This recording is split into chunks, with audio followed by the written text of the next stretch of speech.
Welcome to Kenton's videos. Enjoy the video.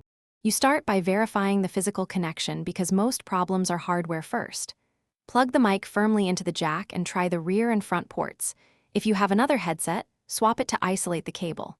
Once done, open Windows settings and navigate to System right arrow sound so you can see the input list. Make sure the device shows up. If it does not, you'll move immediately to driver and device checks next, which fix most invisible devices. Next, focus on software, drivers, and input selection. Open Device Manager and expand audio inputs and outputs to confirm Windows detects the jack microphone. If it's missing or shows an error, right-click and update or uninstall and reinstall the Realtek or USB audio driver using the manufacturer package. After drivers are healthy, open Sound Control Panel, select the mic, set it as default, and adjust levels and boost so Windows can pick up a clear signal. This fixes most detection and volume issues. Finish by running the built-in troubleshooting and confirming permissions.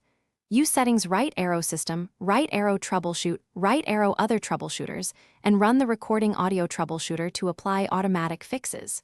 Make sure microphone access is enabled in privacy settings so apps can use it. Test the mic in Voice Recorder or a meeting app. If changes didn't take effect, reboot to finalize driver and permission updates. If you still have no input, try a USB adapter or another PC to isolate a hardware fault. This is the key troubleshooting. Thanks for watching. Consider subscribing if we helped you.